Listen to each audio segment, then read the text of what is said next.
टुनटुनी नाम की चिड़िया नहर के पास बैठकर कुछ दाने चुग रही थी। तभी एक गोलू नाम का कबूतर आया। कहा कि बहन, इस बार तो बारिश काफी तेज होने वाली है। हम पक्षियों को पहले से ही इंतजाम कर लेना चाहिए। फिर चिड़िया कहती है कि भैया, मैं तो इस बार एक मिट्टी का घर बनाऊंगी जो सबसे बेस्ट होगा। इस जंगल में अभी तक कोई भी मिट्टी के घर में नहीं रहा। मैं बनाऊंगी। गोलू यह बात सुनकर चकित हो गया। अरे बहन, तुम कैसे बनाओगी? और बारिश से वो घर तो गिर ही जाएगा। फिर घर बनाने का क्या फायदा? चिड़िया, कोई बात नहीं भैया, मैं तो एक बार मिट्टी के घर में रहना चाहती हूँ। गोलू कबूतर की बात चिड़िया नहीं मानी। गोलू वहाँ से चला गया। चिड़िया एक बार मिट्टी का घर बनाए तो बारिश आने पर वह भी घर गिर ही जाएगा। उस दिन धीरे धीरे शाम हो गया। अगले दिन जब सुबह हुआ तो पक्षी इधर उधर उड़ने लगे। कई तो अपने पुराने घर को रिपेयर करने लगे। इधर चिड़िया नहर की तरफ से मिट्टी लाने लगी और जहाँ बनाना था वहीं इकट्ठा करने लगी। चिड़िया को मिट्टी धोते देख गोलू परेशान था। हे भगवान, तुम क्यों इस पागल चिड़िया को बनाया? अब बारिश का मौसम आने वाला है और ये मिट्टी का घर बना रही है। गोलू अपने मन में ऐसी बातें सोच रहा था। रानू चिड़िया अब कुछ ही दिनों में अंडा देने वाली थी। इसका घोंसला मजबूत था। मैं अपने घोंसले को रिपेयर नहीं करूंगी। इसी महीने तो अभी बनाई हूँ। ये सभी पक्षी अपने अपने घरों को रिपेयर कर चुके थे।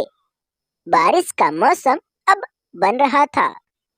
टुनटुनी अपने घरों को रिपेयर कर रही थी। आधे से ज्यादा बन चुका था। तब तक हवाएं चलने लगी। कई पेड़ आपस में टकराने लगे। आंधी आ गई। ये सब पक्षी अपने अपने घरों में छुप चुके थे। बारिश होने लगी। टुनटुनी चिड़िया का घर अभी नहीं बन पाया था। हे भगवान, अब क्या करूं? बारिश तो शुरू हो गई। मेरा घर भी अभी नहीं बन पाया। अब मैं कहाँ जाऊं? चिड़िया फटाफट रोते हुए अपने पड़ोसियों के पास गई। जाकर दरवाजा खटखटाई, फिर अंदर गई।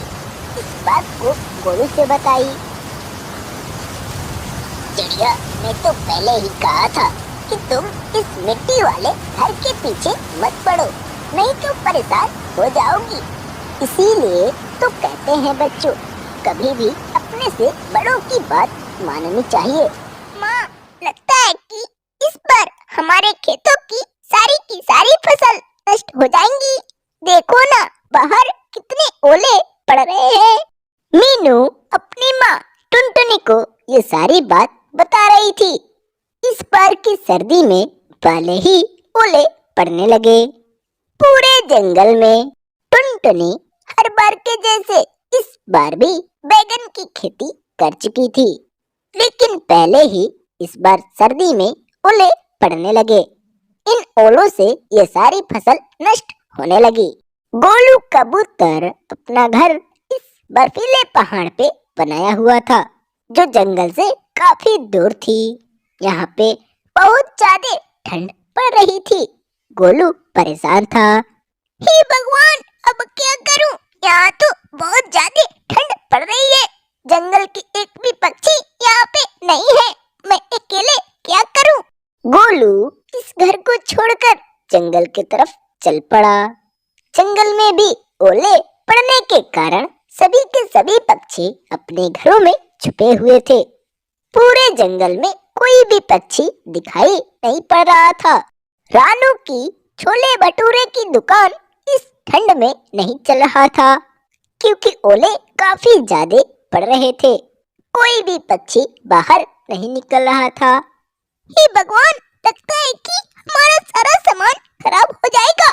देखो ना, कितना बर्फ गिर रहा है। धीरे धीरे शाम भी होने लगा। अंधेरा हो जाने के कारण गोलू कबूतर इसी पेड़ पे बैठ गया। अगले दिन जब सुबह हुआ तो बर्फ गिरना अभी बंद नहीं हुआ था। इस नए जंगल में गोलू कबूतर अपना घर बनाना चाहता था। हे ऊपर वाला, अगर ऐसे ही बर्फ गिरता रहा तो मैं अपना घर कैसे बनाऊंगा? तभी टुनटुनी चिड़िया का घर दिखाई पड़ा। कहता है, बहन आपसे थोड़ा हेल्प चाहिए, क्या कर सकती हो? चिड़िया कहती है कि हाँ भाई, क्यों नहीं। बहन मुझको अपने घर में कुछ दिन रहने दो, ये बाहर ओले पड़ने बंद हो जाएंगे तो फिर मैं अपना घर बना लूंगा। चिड़िया ये बात सुनकर सोच में पड़ गई। कहती है, हाँ ठीक है, लेकिन बाहर ये ओले पड़ने बंद हो जाने के बाद तुम अपना घर बना लेना। हाँ बहन, मैं बना लूंगा।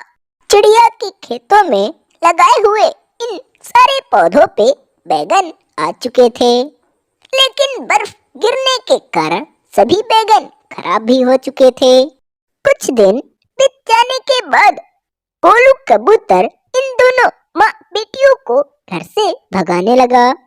तुम दोनों यहाँ से चले जाओ, आज से ये घर मेरा हुआ।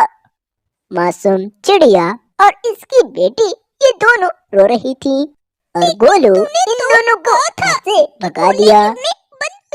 हेलो बच्चों, कैसे हो? अगर आपको हमारी यह वीडियो पसंद आया तो प्लीज एक लाइक जरूर करो और ऐसे ही टूनी चिड़िया की कहानी देखने के लिए हमारे इस चैनल को जरूर सब्सक्राइब करो।